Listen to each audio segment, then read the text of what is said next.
Selamat datang di kisah misteri pendakian Gunung Semeru. Angin dingin bulan Juli menusuk tulang, bahkan di kaki Gunung Semeru yang masih diselimuti kabut tipis. Adit, seorang pendaki berpengalaman dengan puluhan gunung telah ditaklukkan, merasakan getaran aneh. Bukan karena dingin, melainkan firasat. Semeru, gunung tertinggi di Jawa, selalu memberinya perasaan campur aduk. Kekaguman akan keindahannya dan rasa hormat yang mendalam akan sisi mistisnya. Kali ini, Adit tak sendiri. Ia bersama 3 sahabatnya, Rica, si fotografer alam yang selalu ceria, Bima, pendiam namun paling cekatan dalam urusan logistik, dan Dina, si bungsu yang baru pertama kali mendaki gunung tinggi. Mereka berempat memiliki tujuan yang sama, menaklukkan puncak Mahameru sekaligus merayakan kelulusan Dina dari bangku kuliah. "Siap untuk tantangan, Dina?" sapa Risa menarik perhatian Dina dari ponselnya. Dina mengaku antusias. "Banget, dari dulu cuma lihat foto-foto kalian, sekarang giliranku." Bima tersenyum tipis. "Jangan terlalu percaya diri. Semeru tidak seperti gunung-gunung kecil yang pernah kita daki." Adit menepuk pundak Bima. "Betul, kita harus tetap waspada. Apalagi akhir-akhir ini banyak cerita aneh tentang Semeru." Semua mata tertuju pada Adit. Cerita aneh yang ia maksud adalah desas-desus tentang hilangnya beberapa pendaki tanpa jejak dalam beberapa bulan terakhir. Pihak berwenang menyatakan mereka tersesat atau mengalami kecelakaan. Namun rumor di kalangan pendaki menyebutkan hal yang lebih menyeramkan. "Mitos tentang pasar setan?" tanya Risa, nadanya sedikit bergetar. Adit mengangguk. "Itu salah satunya. Ada juga cerita tentang penampakan atau suara-suara aneh jalur pendakian. Tapi itu semua cuma cerita.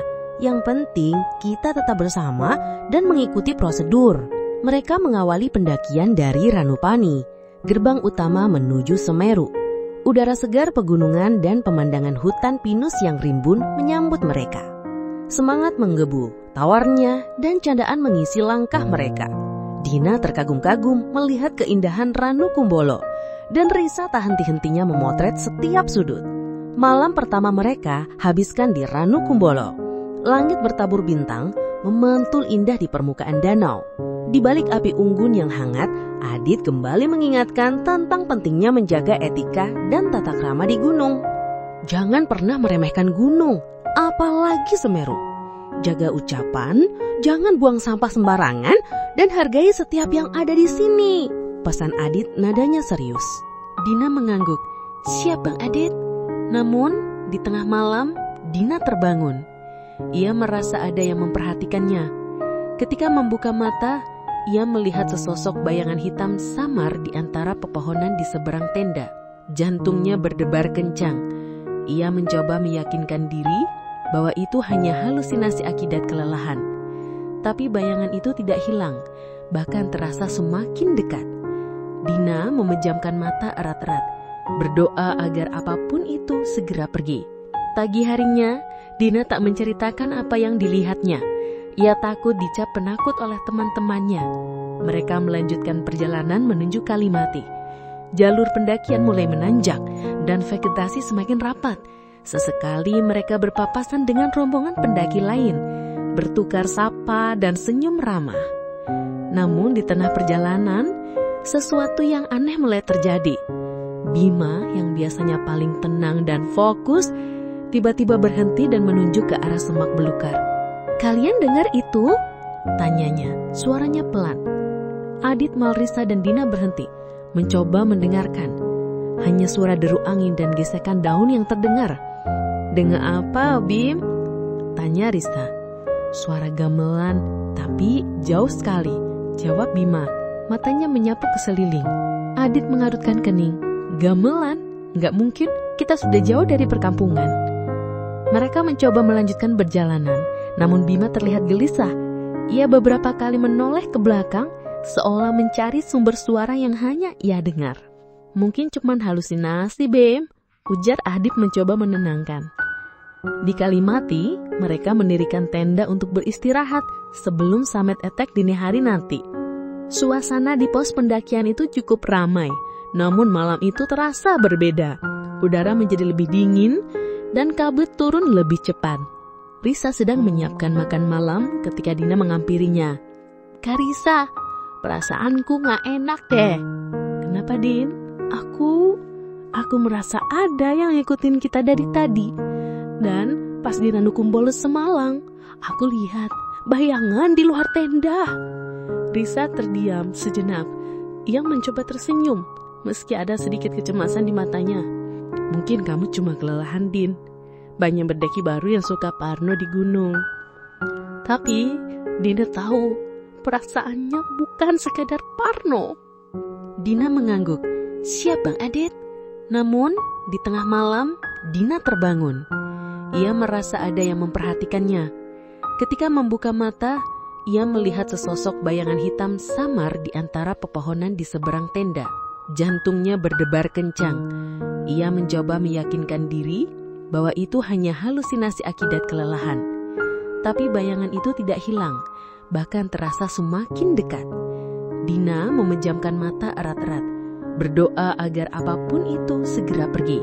Pagi harinya, Dina tak menceritakan apa yang dilihatnya. Ia takut dicap penakut oleh teman-temannya.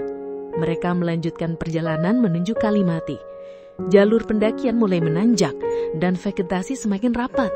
Sesekali mereka berpapasan dengan rombongan pendaki lain, bertukar sapa dan senyum ramah. Namun di tengah perjalanan, sesuatu yang aneh mulai terjadi. Bima yang biasanya paling tenang dan fokus, tiba-tiba berhenti dan menunjuk ke arah semak belukar. "Kalian dengar itu?" tanyanya. Suaranya pelan. Adit, Malrisa, dan Dina berhenti, mencoba mendengarkan. Hanya suara deru angin dan gesekan daun yang terdengar. "Dengar apa, Bim?" tanya Risa. "Suara gamelan, tapi jauh sekali," jawab Bima. Matanya menyapu ke seliling. Adit mengarutkan kening. "Gamelan? Nggak mungkin, kita sudah jauh dari perkampungan." Mereka mencoba melanjutkan perjalanan, namun Bima terlihat gelisah. Ia beberapa kali menoleh ke belakang, seolah mencari sumber suara yang hanya ia dengar. "Mungkin cuma halusinasi, Bim," ujar Adit mencoba menenangkan. Di Kalimati, mereka mendirikan tenda untuk beristirahat sebelum summit attack dini hari nanti. Suasana di pos pendakian itu cukup ramai, namun malam itu terasa berbeda. Udara menjadi lebih dingin dan kabut turun lebih cepat. Risa sedang menyiapkan makan malam ketika Dina mengampirinya. "Kak Risa, perasaanku gak enak deh." "Kenapa, Din?" Aku merasa ada yang ngikutin kita dari tadi. Dan pas di Randu Kumbolo semalam, aku lihat bayangan di luar tenda." Risa terdiam sejenak. Ia mencoba tersenyum, meski ada sedikit kecemasan di matanya. "Mungkin kamu cuma kelelahan, Din. Banyak pendaki baru yang suka parno di gunung." Tapi Dina tahu perasaannya bukan sekadar parno. Saat makan malam, Bima kembali terlihat aneh. Ia sesekali menatap kosong ke arah hutan, seolah melihat sesuatu yang tak kasat mata. Adit akhirnya menyadari keanehan ini. "Bim, kamu kenapa? Dari tadi melamun terus." Bima tersentak. "Enggak apa-apa, Dit. Cuma sedikit pusing." Namun Adit tahu Bima berbohong. Ada sesuatu yang mengganggu sahabatnya itu. Sebelum tidur, Adit mencoba berbicara empat mata dengan Bima. "Jujur, Bim, ada apa?" Bima menghela napas panjang. "Dit, aku dengar suara-suara. Banyak sekali. Kayak ada keramaian, tapi gak ada siapa-siapa. Dan aku merasa ada yang memanggil namaku." Adit terkejut. "Memanggil namamu? Kapan?" "Beberapa kali sejak kita jalan dari Randu Kumbolo. Suaranya halus, tapi jelas, kayak dari arah dalam hutan." Bima menunjuk ke arah gelap di luar tenda. Adit merasakan bulu kuduknya merinding. ia teringat cerita-cerita pendaki yang hilang yang konon dibawa pergi oleh penunggu gunung. Ia mencoba menenangkan Bima dan juga dirinya sendiri. Itu cuma halusinasi karena kelelahan, Bim. Jangan terlalu dipikirkan. Kita istirahat. Besok kita harus fokus ke puncak. Namun malam itu Adit tak bisa tidur nyenyak. Ia terus memikirkan keanehan Bima dan bayangan yang dilihat Dina. Firasatnya semakin kuat. Pendakian kali ini tidak akan berjalan mulus. Dini hari, jam 1 dini hari, mereka bersiap untuk summit attack. Udara semakin dingin, menusuk hingga ke tulang. Hanya cahaya senter yang menerangi jalan mereka di kegelapan malam. Kali ini, Bima terlihat lebih baik, atau setidaknya ia mencoba terlihat demikian. Mereka mulai menapaki trek pasir yang terkenal curam dan menguras tenaga. Setiap langkah terasa berat. 1 maju, 2 mundur. Adit memimpin, diikuti Risa, Dina, dan Bima di belakang. Beberapa jam berlalu dan mereka sudah mencapai batas vegetasi. Pemandangan di bawah mereka adalah hamparan awan putih yang luas diterangi cahaya rembulan yang samar. Sebuah pemandangan yang menakjubkan, namun tak sepenuhnya menghapus kegelisahan di hati Adit. Tiba-tiba Risa berhenti. Adit, Dina mana? Adit menoleh ke belakang. Benar, Dina tidak ada. Hanya ada Risa dan Bima. Dina, panggil Adit. Suaranya bergetar. Mereka berteriak memanggil nama Dina berulang kali. Namun hanya angin yang menjawab. Panik mulai menyelimuti. Dia tadi di belakangku, Dit. Aku gak sadar kapan dia gak ada. Seru Risa. Suaranya terdengar cemas. Bima terlihat pucat. Aku juga gak tahu.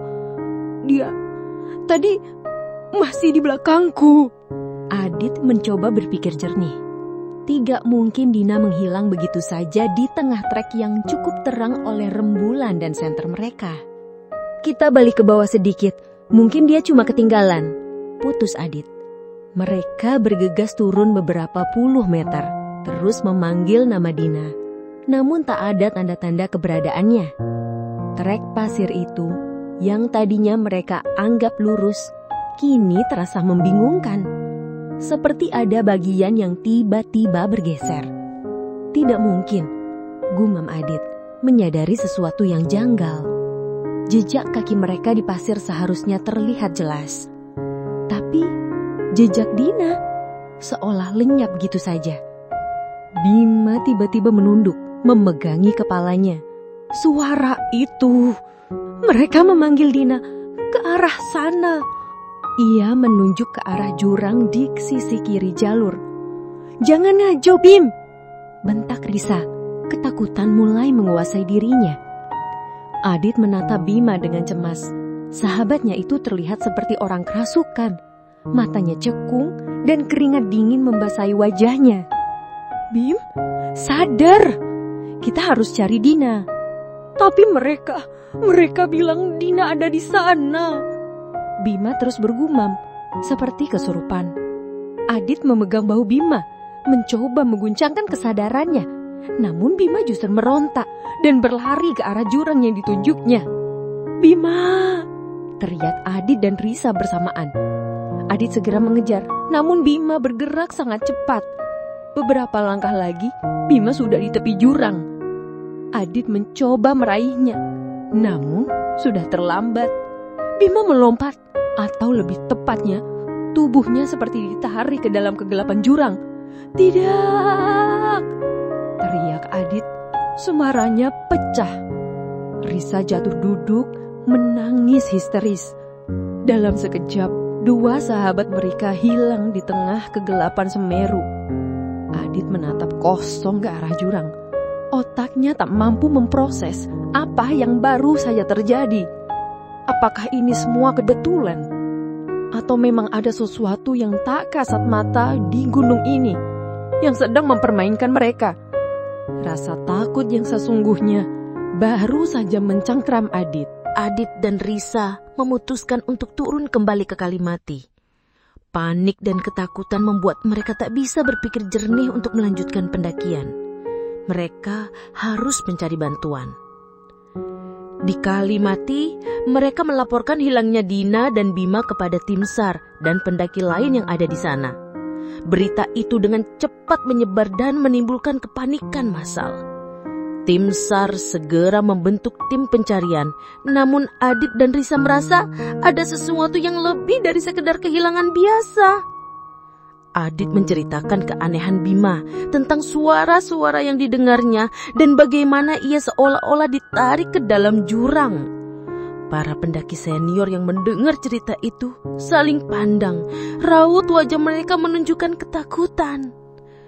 "Pasar setan," bisik salah seorang pendaki. "Kalau sudah digoda sampai begitu, biasanya mereka sudah diangkat bagian dari gunung." Adit menatap pria itu. "Apa maksudnya?" "Gunung Semeru itu punya penunggu, Mas, terutama di area antara Kalimati sampai Arkopodo. Itu memang jalur pasar setan. Konon, arwah-arwah pendaki yang meninggal di sana atau yang tersesat dan tak ditemukan, mereka berkumpul di sana. Mereka akan menggoda pendaki yang jiwanya lemah atau yang tak menjaga sopan santun.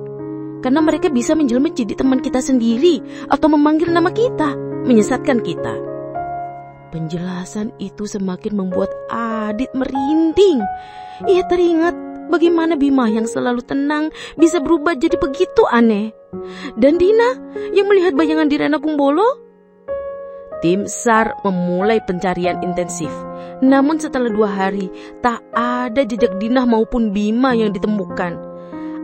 Area pencarian diperluas, bahkan melibatkan warga lokal yang punya pengetahuan tentang seluk-beluk gunung. Adit dan Risa merasa putus asa. Mereka melihat bagaimana tim SAR bekerja keras, namun seolah-olah ada tabir cak kasat mata yang menghalangnya mereka menemukan keberadaan Dina dan Bima. Di malam ketiga, Adit tak bisa tidur. Ia memutuskan untuk keluar tenda dan duduk di bebatuan, memandang ke arah puncak Mahameru yang diselimuti kabut tebal. Tiba-tiba ia mendengar bisikan, "Adit." Suara itu sangat pelan, namun jelas, seperti suara Risa, tapi terdengar jauh dan melengking. Adit menoleh, namun tak ada siapa-siapa. Ia merasa bulu kuduknya berdiri. "Adit, tolong!" Kali ini suara itu lebih jelas, seperti suara Dina. Adit melonjak. Ia yakin itu bukan halusinasi. Suara itu datang dari arah puncak, dari jalur tempat mereka kehilangan Dina dan Bima. Adit tergoda untuk mengikuti suara itu. Ia merasa Dina dan Bima sedang memanggilnya, meminta pertolongan. Ia berdiri, ingin melangkah ke arah puncak. Namun, di detik terakhir, ia teringat pesan dari pendaki senior, jangan pernah mengikuti suara-suara yang memanggilmu di gunung. Ia menguatkan diri mencoba mengabaikan bisikan itu. Ia masuk kembali ke tenda. Jantungnya berdegup kencang. Risa terbangun dan menatap Adit dengan cemas. "Kamu kenapa, Dit? Ucap sekali." Adit menceritakan apa yang didengarnya. Risa ikut ketakutan. "Kita harus segera turun, Dit. Aku takut kita juga jadi korban." Keesokan harinya, Adit dan Risa memutuskan untuk turun dari gunung. Mereka telah membantu tim SAR sebisa mungkin, namun tidak ada perkembangan berarti. Rasa bersalah dan duka menghimpit mereka. Perjalanan turun terasa lebih berat. Setiap langkah membawa Adit pada ingatan tentang tawa Dina dan kegelisahan Bima. Ia tak bisa menerima bahwa kedua sahabatnya hilang tanpa jejak. Di pos perisinan Randupani, mereka bertemu dengan seorang sesepuh lokal, Mbah Kasno, yang dikenal memiliki pengetahuan luas tentang Semeru dan hal-hal gaib. Tim SAR menyarankan mereka menemui Mbah Kasno, berharap ada petunjuk yang bisa didapat. Adit menceritakan semua kejadian yang mereka alami, mulai dari keanehan Bima, hilangnya Dina, hingga bisikan-bisikan yang didengarnya. Mbah Kasno mendengarkan dengan seksama, sesekali mengangguk. "Apa yang terjadi pada mereka, Mbah?" tanya Adit, suaranya putus asa. Mbah Kasno menghela napas panjang. Ini bukan kali pertama. Semeru ini gunung suci, punya penunggu. Mereka tidak suka dengan pendaki yang sombong, atau yang tidak bersih hatinya. Atau terkadang mereka memang memilih siapa yang akan mereka ajak. Bima, dia tidak sombong, Bah. Dia bahkan pendiam sekali. Tidak melulu soal sombong, Dok. Bisa jadi ada hal lain yang menarik perhatian mereka. Atau ada ikatan batin yang kuat. Bima, dia punya kepekaan lebih kan? Itu yang membuat dia mudah digoda. Jelas Bah Kasno. Lalu bagaimana dengan Dina? Tanya Adit. Dina sepertinya dia yang dipilih. Mungkin karena dia baru pertama kali. Jiwanya masih bersih dan mudah dipengaruhi. Atau mungkin ada pesan yang ingin disampaikan oleh para penunggu gunung melalui dirinya. Maksud Mbah, Dina dan Bima masih hidup? Tanya Adit. Ada setitik harapan muncul di hatinya. Mbah Kasno tidak menjawab langsung. Mereka ada di dimensi lain, di antara dunia kita dan dunia mereka. Mereka tidak bisa ditemukan dengan cara biasa. Kalian harus menemukan jejak tersembunyi. Jejak tersembunyi, Risa mengerutkan kening. Ya, di sekitar area hilangnya mereka, ada sebuah gua kecil yang jarang diketahui orang. Gua itu adalah gerbang menuju dimensi lain. Tapi hanya mereka yang diizinkan yang bisa melihat dan masuk ke dalamnya. Dan waktu kalian tidak banyak. Mbah Kasno memberikan Adit sebuah ajimat kecil dan sebuah peta kuno. Ajimat ini untuk melindungi kalian. Peta ini akan menunjukkan lokasi gua itu. Tapi ingat, masuk ke sana berarti kalian harus siap menghadapi apapun yang ada di dalamnya. Ini bukan lagi sekadar pendakian. Adit dan Risa saling pandang. Rasa takut masih ada, namun keinginan untuk menemukan Dina dan Bima jauh lebih besar. Mereka memutuskan untuk kembali mendaki. Kali ini dengan misi yang berbeda. Dengan tekad yang membara, Adit dan Risa kembali mendaki. Peta kuno dari Mbah Kasno menunjukkan sebuah titik di sekitar lokasi hilangnya Dina dan Bima, sedikit di bawah jalur summit attack yang curam.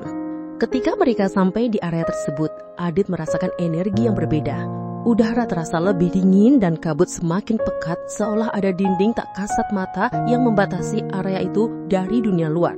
Mengikuti petunjuk di peta, Adit menyusuri semak belukar yang rimbun, mencari tanda-tanda yang disebutkan Mbah Kasno. Risa berjalan di belakang Adit. Senternya menyapu kegelapan. Tiba-tiba ia berteriak, "Adit, lihat itu!" Di balik ratubunan pohon terlihat sebuah celah sempit di antara bebatuan besar. Celah itu nyaris tak terlihat, tertutup lumut dan dedaunan kering. Ketika Adit mendekat, ia merasakan hawa dingin yang luar biasa keluar dari dalamnya. Ini pasti gua yang dimaksud Mbah Kasno. Mereka berdua ragu sejenak, namun wajah Dina dan Bima terbayang jelas di benak mereka. Adit menarik napas dalam-dalam, mengencangkan azimat di lehernya dan menyalakan senter. "Siap, Riz." Risa mengangguk mencoba menyingkirkan rasa takutnya. "Siap, kita harus menemukan mereka." Dengan hati-hati, mereka memasuki celah itu. Lorong kuat terasa sempit dan gelap. Dinding-dindingnya ditutupi akar-akar pohon yang menjuntai. Udara di dalamnya pengap dan berbau tanah basah. Semakin dalam mereka melangkah, semakin banyak suara aneh yang mereka dengar. Bisikan-bisikan, tawa samar, dan suara seperti gemerincing lonceng dari kejauhan. Adit dan Risa saling berpegangan tangan, mencoba menguatkan satu sama lain. Beberapa puluh meter kemudian, lorong gua mulai melebar. Senter mereka menyorot ke sebuah ruangan besar yang tiba-tiba terbuka di hadapan mereka. Yang mereka lihat adalah sebuah pemandangan yang tak masuk akal. Ruangan itu luas, namun dipenuhi kabut tebal dan cahaya remang-remang yang entah dari mana asalnya. Di tengah ruangan terlihat sebuah pasar. Bukan pasar biasa. Lapak-lapak yang terbuat dari batang pohon reyot berjejer, dipenuhi benda-benda aneh yang berkilauan samar. Ada juga suara ramai orang berbicara, namun tidak ada satupun manusia yang terlihat jelas. Hanya bayangan-bayangan samar yang bergerak di balik kabut. Ini pasar setan, bisik Risa, matanya membulat ketakutan. Adit tak bisa berkata-kata. Ia merasakan aura yang sangat kuat dan menyesakkan di tempat itu. Ada perasaan sedih, marah, dan putus asa yang menyatu di udara.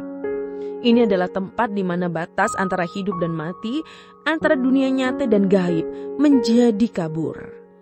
Tiba-tiba terdengar suara gamelan yang semakin jelas namun terdengar sumbang dan mengerikan. Beberapa bayangan samar di pasar itu seolah menoleh ke arah mereka. Adit merasakan ada tarikan kuat, seolah ada yang mencoba menarik mereka lebih dalam. "Dina, Bima!" Adit memberanikan diri berteriak. Bisikan-bisikan di sekitar mereka semakin riuh, seolah menertawakan mereka. Adit dan Risa merasa lemas, lutut mereka bergemetar. Lalu di antara kabut, mereka melihat dua sosok yang mereka kenal. Dina dan Bima. Dina duduk terdiam di salah satu lapak. Matanya kosong menatap ke depan. Wajahnya pucat pasi dan dia terlihat sangat kotor. Sementara Bima, ia berdiri di dekat Dina menatap Adi dan Risa dengan senyum tipis yang mengerikan. Senyum itu bukan senyum Bima yang biasa. "Kalian tidak seharusnya datang ke sini." Suara Bima terdengar parau, bukan suara yang biasa. Ada nada yang lebih dalam, lebih tua, dan lebih menyeramkan. "Kami datang untuk membawa kalian pulang," teriak Adit.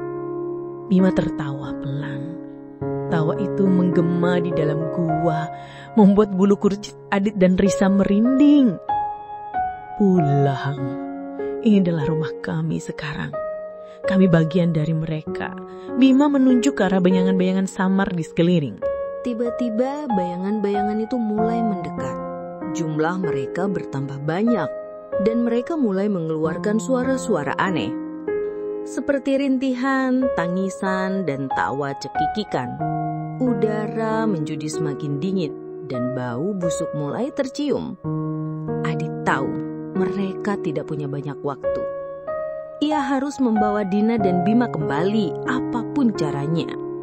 Adit tahu ia tak bisa lagi bernegosiasi dengan sosok yang merasuki Bima. Ia harus bertindak cepat. "Bima, ingat kita, ingat Semeru, kita harus kembali." Teriak Adit mencoba membangunkan kesadaran Bima. Sosok Bima menggelengkan kepalanya, senyum mengerikan itu tak luntur. "Kalian takkan bisa membawa kami. Kami sudah menjadi satu dengan gunung ini." Adit melihat Dina yang masih duduk diam dengan tatapan kosong. Ia harus fokus pada Dina dulu. Adit mengambil sebuah keris kecil yang diberikan Mbah Kasno dari dalam tasnya. "Mbah bilang ini bisa mengusir mereka," bisik Adit pada Risa. Dengan langkah gemetar, Adit mendekati Dina. Setiap langkah terasa berat, seolah ada tangan-tangan tak terlihat yang mencoba menahannya. Bayangan-bayangan di sekitar mereka semakin mendekat dan suara-suara bisikan semakin nyaring di telinganya. Ketika Adit berada tepat di depan Dina, ia mengayunkan keris itu ke udara, mengucapkan doa-doa yang diajarkan Mbah Kasno. Sesaat, ruangan itu hening. Bayangan-bayangan itu berhenti bergerak. "Pergi, jangan ganggu mereka," teriak Adit, suaranya dipenuhi keberanian yang entah datang dari mana. Tiba-tiba, tubuh Dina tersentak. Matanya mulai berkedip. Tatapan kosongnya perlahan-lahan berubah menjadi kesadaran. Ia melihat Adit dan Risa. Lalu matanya memancarkan ketakutan. "Ke Adit, ke Risa. Aku di mana?" Namun, belum sempat Adit menjawab, sebuah kekuatan tak terlihat mendorongnya hingga terlempar beberapa meter. Ia merasakan hawa dingin yang luar biasa dan aroma busuk yang menusuk hidung. Sosok Bima kini berdiri tegak, matanya menyala merah. "Kau berani mengganggu?" Suaranya menggelegar. Bukan lagi suara Bima. Risa berteriak ketakutan. Ia mengambil keris dari tangan Adit yang terjatuh dan mengancungkannya ke arah Bima. Namun Bima tak gentar. Ia bergerak cepat mencoba menerkam Risa. Adit segera bangkit. Ia tahu kekuatan mereka tidak sebanding. Ini bukan lagi pertarungan fisik, melainkan pertarungan batin. Ia teringat pesan Mbah Kasno. Kunci untuk mengusir mereka adalah kekuatan hati dan ikatan persahabatan.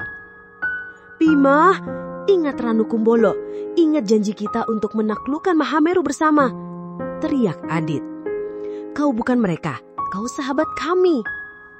Sosok Bima terdiam sejenak. Matanya yang merah menyala berkedip, seolah ada pertarungan di dalam dirinya. Jangan dengarkan mereka, kembali pada kami, Bim, teriak Risa. Air matanya membasahi pipi. Tiba-tiba tubuh Bima bergetar hebat. Sebuah jeritan melengking keluar dari mulutnya, bukan suara manusia. Jeritan itu diiringi suara retakan tulang, seolah ada sesuatu yang dipaksa keluar dari tubuhnya. Bayangan-bayangan di sekitar mereka berteriak histeris, seolah terganggu oleh suara itu. Bima jatuh tersungkur. Ketika ia kembali mendongak, matanya kembali normal. Ia menatap Adit dan Risa dengan tatapan bingung. Lalu pandangannya beralih ke Dina yang masih terhuyung-huyung. Adit, Risa, apa yang terjadi? Tanya Bima, suaranya lemah. Mereka berhasil. Kekuatan persahabatan mereka telah mengusir entitas jahat itu. Namun, ruangan pasar setan itu mulai bergetar. Kabut semakin pekat dan suara-suara bisikan kembali riuh, seolah marah karena mangsa mereka direbut kembali.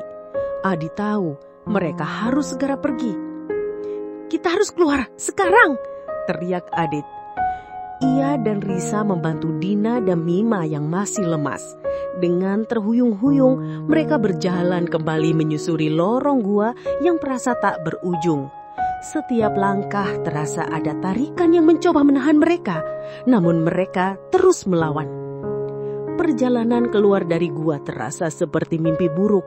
Suara-suara mengerikan terus membayangi mereka, dan bayangan-bayangan samar seolah mengikuti dari belakang. Namun, dengan kekuatan tekad dan semangat untuk bertahan hidup, Adit, Risa, Dina, dan Bima akhirnya berhasil keluar dari celah gua. Saat mereka melangkah keluar, sinar matahari pagi yang hangat menyambut mereka. Udara pegunungan yang segar terasa begitu melegakan. Seolah-olah mereka baru saja kembali dari neraka.